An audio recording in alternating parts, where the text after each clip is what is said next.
Assalamualaikum everyone. Welcome to Tughral, Lahore, second edition. We have a very nice speakers here today, and our very first speaker, I'm going to invite up here, is Tughral. He is the head of Transfer Banking and Insurance Services at Finca Bank. And without further ado, please welcome Tughral.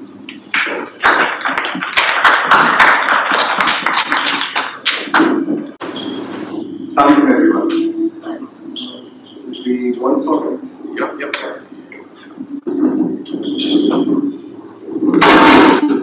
Yeah. Okay. So I'd like to start by just thanking Umar for inviting me to just talk to and people who are watching this live about the motivations that have brought me to this point. As Umar mentioned, I am the head of digital financial services with Finca Microfinance Company. What we are essentially all about is providing a wallet which is called Simpson on smartphones, and the basic objective is really digitizing financial services and bringing people on board who are financially excluded or otherwise. But I think that's stuff that you can find out if you look at my LinkedIn profile. So what I want to do is first adjust this. Is this better? Yeah. What I want to do is just start off by, I want you guys to join me. I want you to just close your eyes.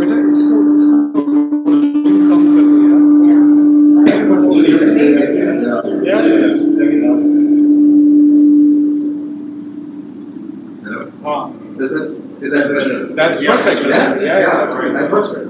I couldn't hear myself. But I want you to do a little exercise with me. Okay? Just as we start. I want you to just, for a second, close your eyes. We're looking at our phones.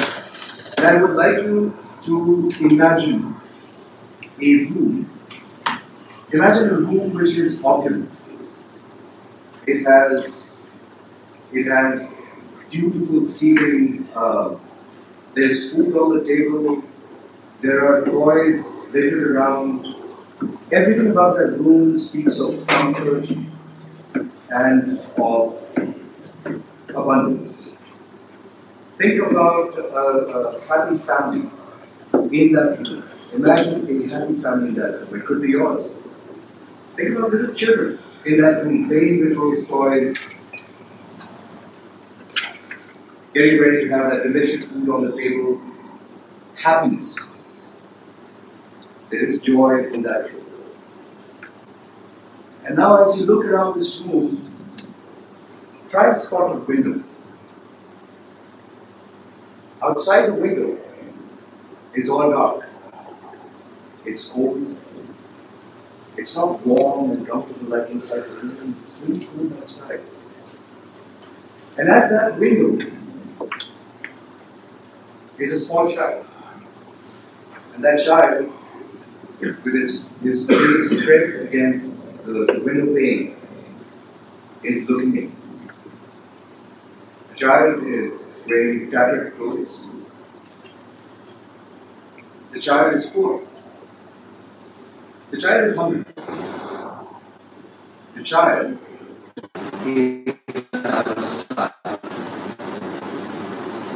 Now come back to this one. I want you to keep that image with you, because that image is very important. It says a lot about what I'm trying to do and why I'm trying to do it. Why did I start off with that image? So, let's start by talking about disparity. Disparity within society, within the country, within our nation is very easy to define. We look at it from very conventional eyes. You know, we talk about the haves and the have-nots, we talk about the poverty line, we talk about people who are financially excluded. There's a number I keep quoting at every single conference I go to. It's 86% of Pakistan is unbanked. And you know, we start all discussions from that point. But it goes a little beyond that. So let's talk about where that disparity starts. That child that you see standing outside the window is already maybe 8, 10 years too late. The disparity starts in the womb. It starts at the time of conception. Why do I say that? Because there is enough research available now to show that children of poor parents are very unlikely to break out of the poverty cycle. Why is that? It's not just because once they are born, they don't have the same opportunities as rich kids. It's also because at the very point that they're conceived, the nutrition they get in the womb shapes much of their future and their health, which will affect, what happens, how they succeed in life, how they cope with life later on. In short, what we're saying is that the dice is loaded before you even arrive in this world. And from there on, the divergence continues. We end up going off on the stage. And what is that mean? Agency. Agency gets taken away from you at a very young age.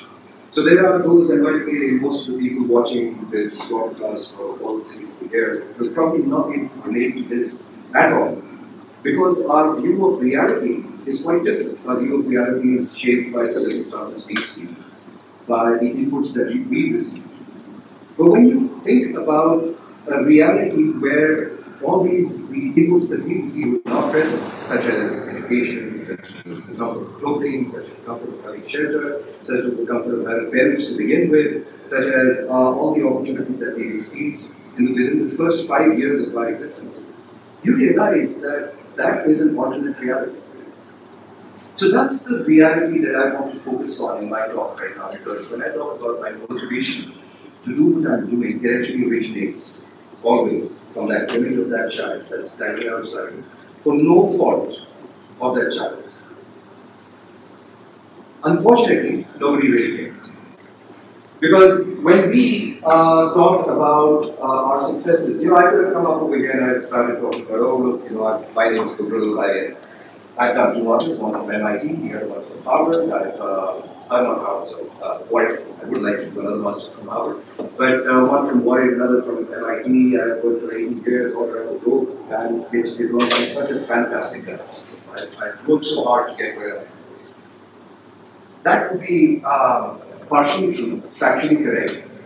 But when I end the sentence by saying that I am a fantastic guy, I've worked hard to get where I am, that is a misleading statement. It's a misleading statement because everybody works hard. Some get left, some don't. Actually, most. This is something called the random walk, the drunkard's walk, where random events happen in your life which affect the outcome of your life. But because we lack the ability to look at the system as a whole, we take the few inputs that have affected our life, we construct a coherent story, and we call it our success or our failure. The point I'm trying to make over here is that our life, our successes, or our failures are more an outcome of random events, of blind luck, than anything else. It has very little to do with your personal capability as a human being. You may be intelligent, you may be very hardworking. Well, there are lots of them who are exactly like that, but have gotten nowhere in life. And that's because the succession of events that came into their life did not go for that same opportunity. So that child that is standing outside that window looking in is excluded through no fault of that child.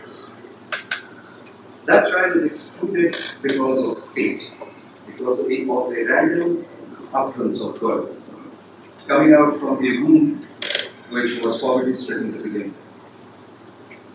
And the dice was loaded against the child from the moment it was a fetus. So why do I say this? What's the relevance with my child? Well, the relevance is this, that once you have seen that image of a child standing outside that window for no fault of that child's home, you cannot unsee that image. And then you want to do everything you can to right the balance. Now, whether it's democracy or theocracy or socialism, whichever way we organize our society, everyone talks about the greater good. The reason why a government system is taken on board is always for the greater good. I contest that. How does poverty emerge? Poverty emerges, and then it's a cycle from there. But poverty emerges because there's a social exclusion at work. Financial exclusion is a subset of social exclusion. And how does social exclusion come about? It comes from political exclusion. So when you and your interests are not represented in the distribution of political power, you get sidelined. When you get sidelined, you are socially excluded and also economically excluded. Your interests are not represented when the structure, the economic infrastructure is laid out. And then from that cascades financial exclusion. Financial exclusion is not the disease. It is only a symptom of the disease. And yet in the last 10 years or so in Pakistan, you find a lot of people talking about financial inclusion and how digital financial services is this fantastic thing that will fix financial inclusion. Will it? I don't know. That's my reason for being in it. I believe and I hope that it will. But can I be sure? I don't think so. I can't be sure. I'll find out. Why can't I be sure?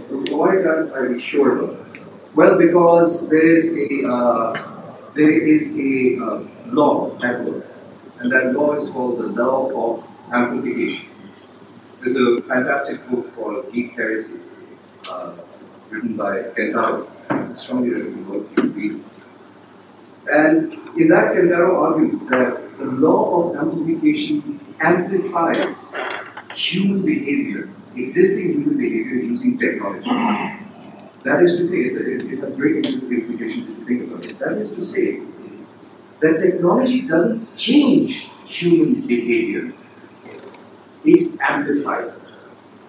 So I'll give you an example from my own industry, digital financial services. I was part of that team that launched mobile money about 10 years ago in Pakistan. I was actually looking after sales at that time. And the two cases that took off immediately in Pakistan, can anyone hazard a guess what were those two? Wallet transfers and utility bill payments. Both were examples of existing behavior. So it was already happening. People were already paying their bills. Maybe they were going to a bank branch, but they were paying. It was not new behavior. And similarly, wallet transfers is also happening. So your chowkidar or your guard was sending salary back home to his family in the village.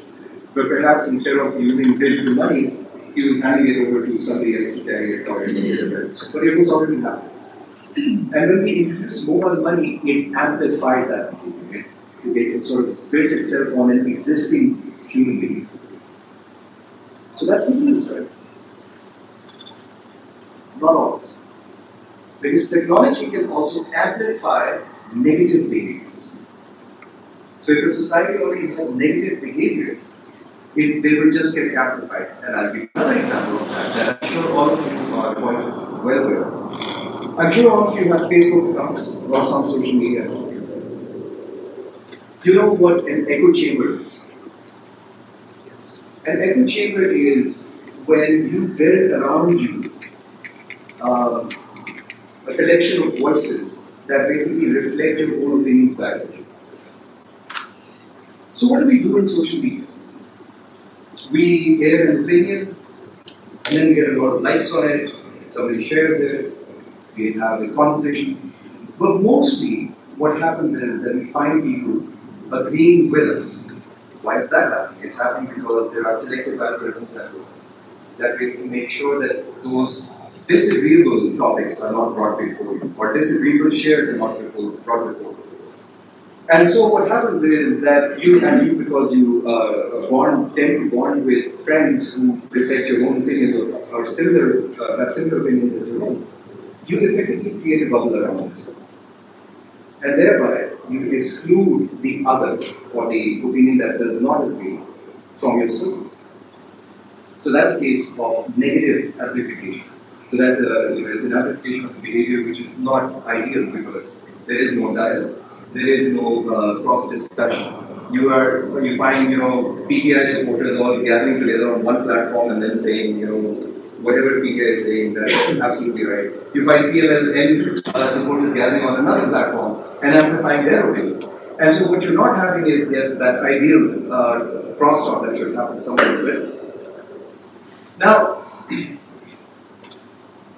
I mentioned this to bring up the downside of digitization. It's something that not a lot of people want to talk about. The downside of digitization is that yes, it can amplify the inclusive nature of our society if it exists. But one thing it can definitely amplify is the digital divide.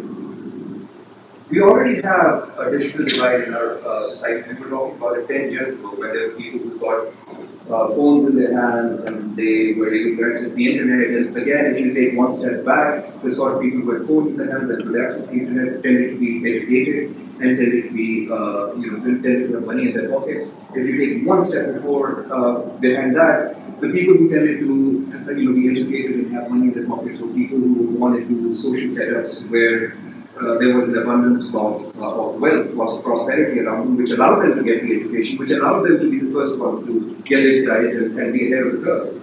What about those people who were left behind? What about that child outside that window? That child outside the window that came out of that room, which was poor, did not get access to education, did not get access to prosperity, which allowed that child to build that same future as the child inside the window. And so the divergence gets amplified. And that's really the risk. That is the risk that we're running as we go through this process of digitization. In theory, it sounds great. Digital financial services will fix this divide, but they also end up amplifying this divide. Whether it does or not is a story that we can probably see unfold around us in the next 5 years. My own motivation for remaining involved in financial services is that I know that it is the symptom that we're trying to fix and not really the disease itself. But perhaps if some way we're able to correct the balance right at the end of this disastrous life, and we're able to go to this child or a child's mother who's sitting financially excluded at the end of the chain, and we say, look, here's a digital wallet. It's a bank account for free. It's your own bank account. You can save. And if you save, whatever little it is, it doesn't matter. We'll give you credit. You take that credit and you invest in your child's education. You take that credit or loan and you invest in setting up a small business, buy a sewing machine, set up a kiosk. Perhaps in time, that will start a cycle that starts working against the disease in the first place. Whether it does or not is something that we will find. I am somewhere in the middle of that journey. But let's consider the alternative. What if it does not? Well, I don't know. I think all of us can agree on one thing. There's a great book by Tughral. It's called Savings. And I think a lot of people have read it. But in that book, he asked this question: what is the greatest myth that mankind ever invented? Greatest myth of all. It's money. Money is a myth. It's not lying. It's not real. Right? You can't read money. You can't drink money. You can't use it to, well, you can use it to clothe yourself if you want. But it's not very practical. But money works on the principle of trust. that you and I believe in the power of this 100 rupee note. And I think that if I have a 100 rupee note and I give it to you, you will accept it, and then you will give me something in return. But supposing you and I, we have data. I believe in this 100 rupee note, and you say, no, I don't. I don't believe in the 100 rupee note. I believe in a banana. Give me a banana. And I say, no, I've got this 100 rupee note, you can go and buy yourself bananas. And you say, well, I'm sorry, but this will not do. I want a banana because I can eat it right now. This is paper. And suddenly, that 100 rupee note, if the world consists of you and me, that 100 rupee note is worthless. So for it to have worth, you and I both need to agree that it has worth. So therefore, it's a myth. But the sad part, the disgusting part, is that we have created a myth and then used that myth to separate people into classifications, into this pyramid that we call the top and the bottom and the middle. And after that, we've caused, on the basis of that myth, very real pain. That is the pain I keep bringing back to that child standing outside that window looking into the solid blue. That child is outside. And that's real. That's reality. There is hunger, there is cold, there is want, there is desire for things that that child cannot have, possibly ever. But it is all based on a myth that a bunch of people, it's hard to say about these people, but a bunch of people get together and they decide, well, this has value. But if you extend that argument, then all the designations, all the organizations, every structure that you've been taught to believe in since you were born is a myth. Because none of it really exists. And there's nothing like bringing it home and walking away into the forest on your own for a couple of days. You suddenly realize that all of this has no value. Yes, it doesn't. But coming back, it does become the differentiator for inducing some really real pain on a mass of people. So my concern really is that if this digitization process is not able to balance the scales, what does? I mean, mankind settled down from being a nomad about 10,000 years ago after we started weak. And our story goes even earlier, till I think about 140,000 years ago, as Homo sapiens started roaming the planet. And since the discovery or the arrival of man, it is estimated that 139 billion people lived and died on this planet. 139 billion. Think about it. If I were to give you a little test and ask you to recall all the great historical figures you know from history, maybe if you're really good in history, you maybe come up with 100 billion. 139 billion people. It boggles the mind. We can't even register how many souls that is. Why do I bring up that number? Because that number of 139 billion has been living through this same process of exclusion and inclusion since the dawn of man. And we have not been able to fix it. I cannot think of any society in history where true equality really came about, where everybody was looked up. There was always exclusion. So that is a very depressing thought, because what I'm really saying is that this is innate. This is us. This is human. We cannot live without pain. We must give pain to some of us, or most of us, so that some elites, whichever system you decide to call it, democracy, theocracy, social, whatever, some elites who can control political power live comfortably. And so I was having a discussion with a good friend, and it's very disappointing to thought, that there is no hope, there is no future. We will continue as is till the end of time. And she suggested something. She said that, look, there is one way of looking at it. It is probably likely that we will probably never see true equality. We will never be able to banish poverty. But what we can do is, in our own little sphere of influence, we do whatever we can. So there will always be pain in this world, and there will always be disparity. There will always be a child standing outside that window. But nothing prevents really from opening the door and inviting the child inside. Maybe that's all you can do. Maybe you don't have to save the world. You don't have to save the nation. All you can do is, for that evening, call that child inside. Maybe that's all you can do. And I like that. I like that. Because it puts control of the world back in my hand.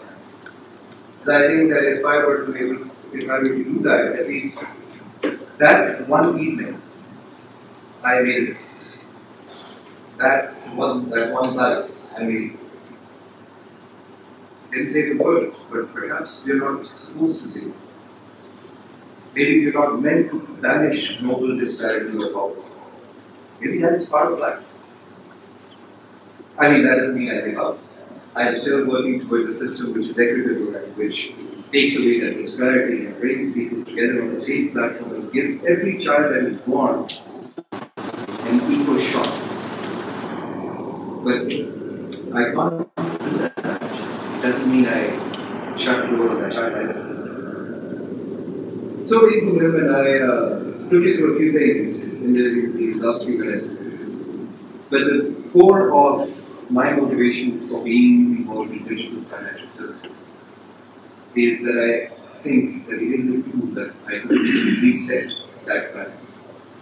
If this doesn't work, then I'll go looking for another one. That is not there. Another one. Whatever time that I got help. But I think that while I'm looking for that big solution, giving up is not really an option. At the same time, doing whatever little you can to make somebody's life better. That's really the human condition. So thank you very much for listening patiently to my talk. I hope it wasn't all gibberish. And thank you, Omar, for hosting the meeting.